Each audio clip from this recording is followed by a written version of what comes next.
दोस्तों आज की इस वीडियो में मैं आपको बताने वाला हूं एक स्टोरी, एक कहानी जिसको लिखा था मुल्कराज आनंद ने। द बार्बर्स ट्रेड यूनियन, एक नाई की ट्रेड यूनियन। कहानी शुरू करते हैं, गौर से सुनना। मुल्कराज आनंद बताते हैं कि हमारे गांव में एक लड़का था, चंदू। चंदू चंदू चंदू नाम का लड़का था। उसने इंडिया की हिस्ट्री में अपना एक रोल प्ले किया था, लेकिन आज उसको उसके उस रोल के लिए पहचाना नहीं जाएगा। इवन वो खुद भी नहीं जानता कि उसने अनजाने में कितना बड़ा काम कर दिया था। वो बोलते हैं कि मैं उसे तब से जानता था जब वो अपने नंगे कपड़े का चिथड़ा पहनता था, मतलब लंगोट टाइप से। बचपन से जानता था मैं उसको। वो मुझसे 6 महीने बड़ा था और हमेशा आगे रहने का शौक रखता था। मैं उसे जीनियस मानता था। बहुत हिम्मत वाला था वो, इसलिए उसके पीछे पीछे चलता था। छोटी सी उम्र में उसके फादर ने उसको हजामत बनाने का काम, क्योंकि वो नाई के घर से था इसलिए। तो पढ़ाई तो ठीक ठाक नहीं कर पाया बेचारा, लेकिन जितना भी उसने पढ़ा था सब याद था उसको। और तो और वो स्कूल में फीस भी नहीं देता था, क्योंकि उसको फीस देनी नहीं पड़ती थी। उसको स्कॉलरशिप मिली हुई थी। इंटेलिजेंट लड़का था, मैंने आपको बताया। स्कूल में हुई थी तो मेरी माँ मुझ पर नाराज होती थी कि उसे मिल गई, तुझे नहीं मिली। वो मुझे हमेशा मना करती थी कि उसके साथ मत खेला कर, वो एक लो कास्ट से बिलोंग करता है, यानी एक नाई का बेटा है। लेकिन मुझे तो अपने रिचुअल से बड़ी नफरत होती थी। मेरी माँ हर सुबह मेरे माथे पर एक तिलक लगा देती थी। एक जनेऊ जनेऊ पहनना पड़ता था मुझे। मुझे बहुत गुस्सा आता था इन सब ट्रेडिशनल टाइप के कपड़े पहनने से, ये पगड़ियाँ पहनने से। लेकिन चंदू पर कोई भी रोक टोक नहीं थी। वो जैसा चाहे जो चाहे वो पहन सकता था। और जब उसके फादर की डेथ हो गई, एक दिन उसके फादर की डेथ हो गई, तो उसके बाद उसे और आज़ादी मिल गई कि जहां चाहे वहां जा सकता था। तो मुझे उससे, अब वो पढ़ता तो था नहीं, घर घर जाकर नाई का काम करता था। हफ्ते में न जाने कितनी बार तो उसके शहर के चक्कर लगते थे। एक ऑटो वाला था हमारे यहां पर, उसके पीछे लटक के चला जाता था। क्या जिंदगी थी उसकी भी, ना मास्टरों का डर, ना पढ़ने की झंझट। आज़ादी से अपनी जिंदगी जीता था। तो इसलिए मुझे उससे जलन होती थी। लेकिन वो जब भी कभी शहर से आता था, मेरे लिए कुछ ना कुछ लाता था। कभी पेन लेके आता था, कभी कंघी लेकर आता था। और शहर में रहने वालों की लाइफस्टाइल से वो इतना ज्यादा इन्फ्लुएंस हो गया था दोस्तों, कि खुद भी उनकी तरह रहना शुरू कर दिया था उसने। वो उनकी तरह बनना चाहता, लेकिन उसकी सारी कमाई तो उसकी मां रख लेती थी। वो अपने एक घड़े में छुपा के रखती थी उसकी सारी कमाई। उसने एक दो बार व्यक्त भी किया था कि मैं चोरी कर लूं उस कमाई को, क्योंकि वो शहर वालों की तरह अच्छे अच्छे कपड़े खरीदना चाहता था। उसे लगभग अपनी सारी इच्छाएं पूरी करनी थी। वो मुझसे पूछता था, क्या मस्त लगूंगा ना मैं, ऐसे कपड़े पहनूंगा, ऐसे चमड़े का बैग रखूंगा, ऐसे बूट पहनूंगा, कैसा लगूंगा। अब यहां पर मुल्कराज आनंद बताते हैं कि एक दिन तो मैं हैरान हो गया। चंदू ने वो सारे कपड़े खरीद लिए जो वो चाहता था। उसके पास में एक बैग था, चमड़े का थैला था, और डॉक्टर के कपड़े पहने हुए थे जिसकी वो बात करता था हमेशा। पैरों में बूट पहने हुए थे। मुझे दिखाने आया था, देख मैं कैसा लग रहा हूं। वो मुझे बोला कि अब यही पहनकर गांव वालों के बाल काटूंगा, तो देखना। वो गया गांव के जमींदार के घर पर हजामत बनाने। अब गांव के जमींदार की हजामत बनाता था वो। मैं उसके पीछे पीछे चल दिया। लेकिन जब जमींदार के घर पहुंचा तो जमींदार का बेटा चंदू को देखकर चीख पड़ा खुशी से, चंदू नहीं आ गया। तभी जमींदार चिल्लाता हुआ बाहर आया, राम राम राम। जनेऊ पर हाथ लगाकर उसने कहा, सुअर के बच्चे।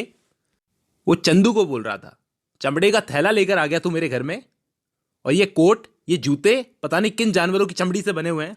बाहर निकल, राक्षस कहीं के, बाहर निकल, तू मेरा सारा धर्म भ्रष्ट कर देगा। के बाद किसी का डर नहीं है क्या तेरे को? चंदू बोला, आखिर क्या बुराई है इन कपड़ों में जमींदार साहब? जमींदार ने उसे फिर से गाली दी कि सुअर के बच्चे, जाकर वो पहन जिसके तू लायक है। चंदू का दिल बैठ गया। इतनी बड़ी बेइज्जती मेरे सामने उसकी कभी नहीं हुई थी।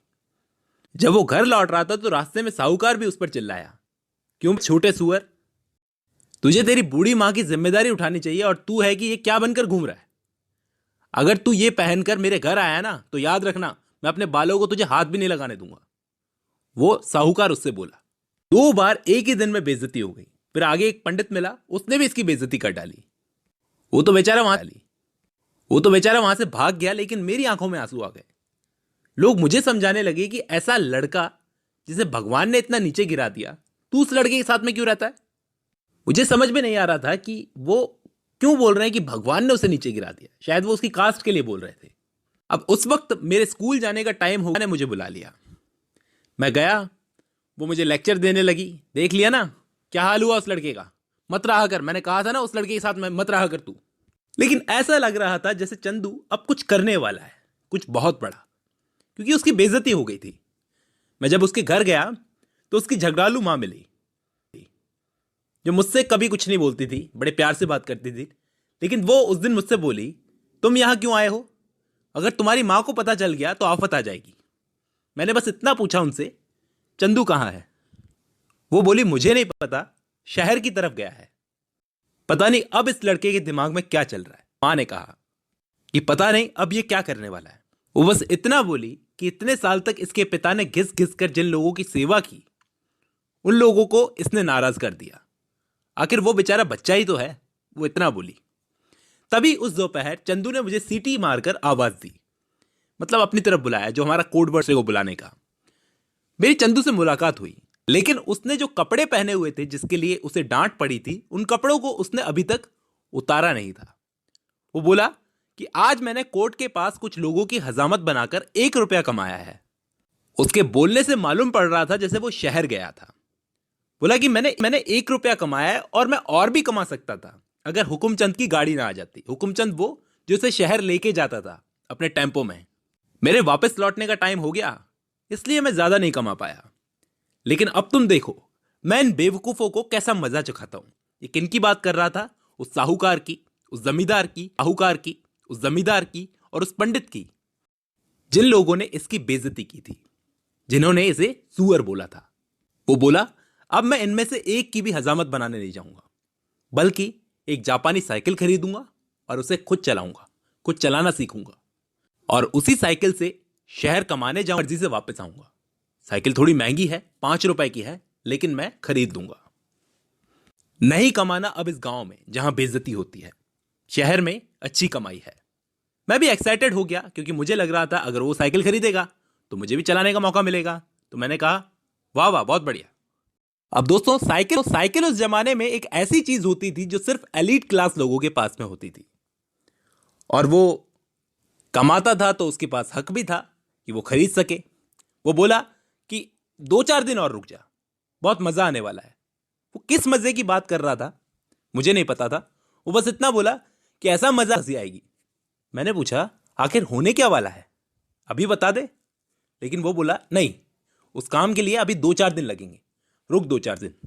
अब चंदू ने फटाफट साइकिल खरीदी और बड़े बाजार में वो साइकिल सीखने लगा, और मैं उसकी मदद करने लगा। वो बोला, इस साइकिल को पकड़, मैं चढ़ता हूं और चलाने की कोशिश करता हूं। मैं बोला, ऐसे थोड़ी चलती है साइकिल, पहले कैंची सीख, कैंची साइकिल चला, फिर उसके बाद में पूरा बैठ के चलाना। कि अचानक मुझसे गलती हो गई, मैं उसकी साइकिल को छोड़ दिया और वो और उसकी साइकिल दोनों नीचे गिर पड़े। तभी वहां पर साहूकार की दुकान पर खड़े लोग और कुछ किसान मजाक उड़ाने लगे। साहूकार बोला, अच्छा हुआ तेरे साथ, सुअर, तू ऐसे ही हड्डियां तोड़वा कर मरेगा। अब वो गिरा तो इसमें उसकी गलती नहीं थी, मेरी गलती थी। मुझे लग रहा था जैसे चंदू अब मुझे सुनाएगा, लेकिन वो मेरी तरफ देखकर मुस्कुराया और इतना ही बोला कि देखते हैं आखिरी हंसी कौन हंसेगा, ये लोग हंसेंगे या मैं हंसूंगा। कितना कॉन्फिडेंट था भाई वो, मैं बता नहीं सकता कितना कॉन्फिडेंट था। और ऐसे ही प्रैक्टिस करते करते करते करते वो पैडल मारता मारता सीख गया।